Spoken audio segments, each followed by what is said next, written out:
मंच आसीन परम पूज्य सदगुरुदेव महाराज जी एवं उपस्थित भागवत भक्त प्रेमी सज्जनों, हम लोग इतनी आनंद ले रहे हैं इस कलिकाल में सत्संग और भजन का।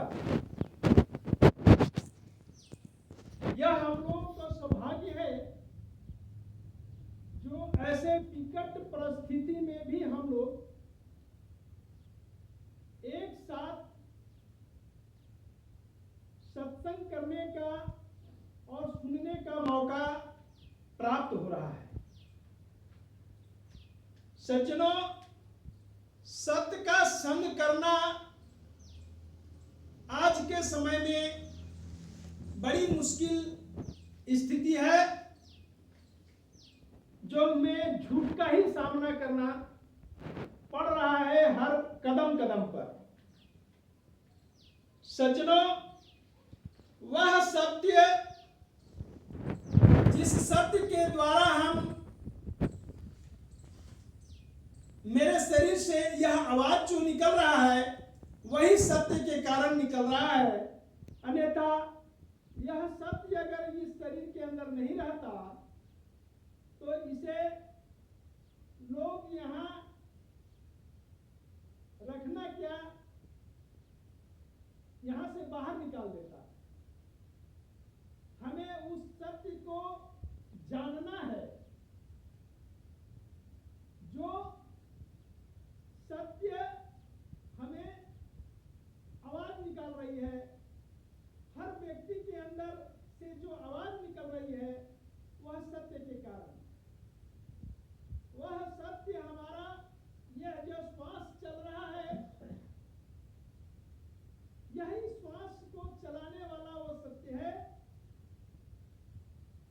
कहा है कि जब संसार में जीव आया, पवन पहले आया और पवन जब धक्का दिया तो जीव जो है ऊपर नीचे होने लगा।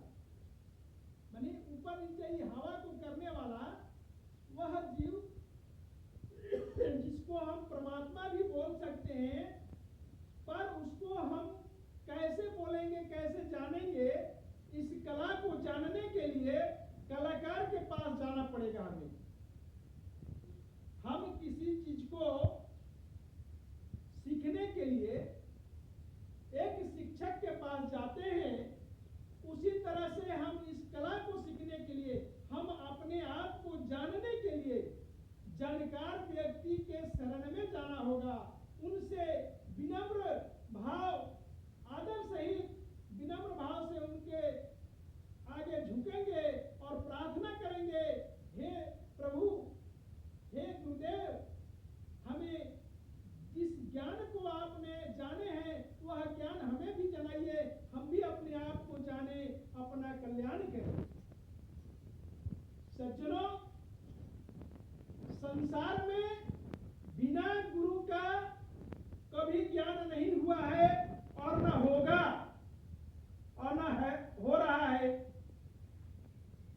जब संसार की चीजें सीखने के लिए, संसार की बातों को समझने के लिए, संसार की हर कला को सीखने के लिए हमको एक गुरु, एक शिक्षक की आवश्यकता होती है, तो हमें अपने आप को जानने के लिए भी शिक्षक से बढ़कर जो सद्गुरु होते हैं उनकी आवश्यकता पड़ता है। सज्जनों, हमें उस सद्गुरु की खोज करनी है जो सद्गुरु हमें इस ज्ञान को जना दे, जो सत्य को लखा दे। सत्य का परिवर्तन नहीं होता है, था, है और रहेगा। उस सत्य का संग करना ही हम लोग का अनिवार्य है और उसी को सत्संग कहा जाता है, जो घट घट में व्याप्त है। कहा कि घट घट मोरे साइया सुनी सेज नहीं कोय, ओ घट बलिहारी उस घट को जा घट प्रगट होए। सज्जनों, जिस घट के अंदर वह प्रगट है उसी को बलिहारी कहते हैं। हमें उस घट को